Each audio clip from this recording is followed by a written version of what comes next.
আজ একটা viral recipe try করা যাক, Korean mushroom potato recipe. Potato আলুর রেসিপি। আমি এখানে আলুগুলাকে পিস পিস করে কেটে আমি এখানে সেদ্ধ করতে দিব। অবশ্যই আলুগুলাকে একটু ভালো করে সেদ্ধ করে নেবেন। এই রেসিপিটির জন্য আমাদের এখানে আর লাগবে 4 থেকে 5টি রসুন, 1 কাপের মতো ফ্লাওয়ার, কর্নফ্লাওয়ার, শুকনো জলের গুঁড়া অথবা চিলি ফ্লেক্স, আর লাগবে সয়া সস, টমেটো সস দুইটা বড় চামচের মতো, আর সামান্য একটু লবণ।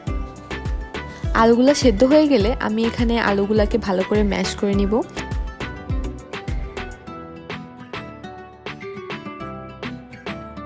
এরপর আমরা এর ভিতর অ্যাড করব কর্নফ্লাওয়ার। অবশ্যই ধীরে ধীরে অ্যাড করবেন যতটুকু পরিমাণ দরকার। আমি এখানে ফুড কালার নিয়ে দিয়েছি, এটা অবশ্যই অপশনাল।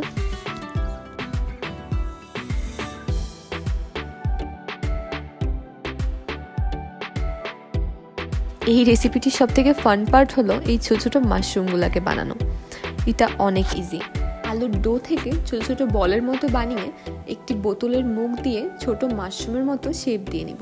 এভাবেই সবগুলোকে শেপ দেওয়া হয়ে গেলে কড়াইতে পানি দিয়ে 2 মিনিটের মতো সেদ্ধ করে আমি এই মাশরুমগুলোকে উঠিয়ে নিব।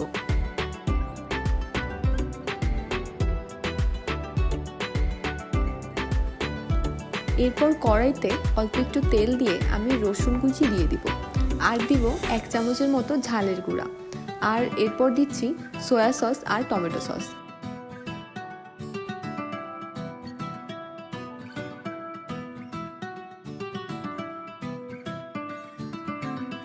এবার আমাদের মাশরুমগুলোকে দিয়ে দিব। এগুলা 10 থেকে 15 সেকেন্ড মতো একটু নেড়ে নিয়ে উঠিয়ে নিলেই তৈরি হয়ে গেল আমাদের মাশরুম রেসিপি। বিকালের নাস্তার জন্য এটি পারফেক্ট একটি রেসিপি। আপনারা অবশ্যই এটি বাড়িতে ট্রাই করবেন। ধন্যবাদ।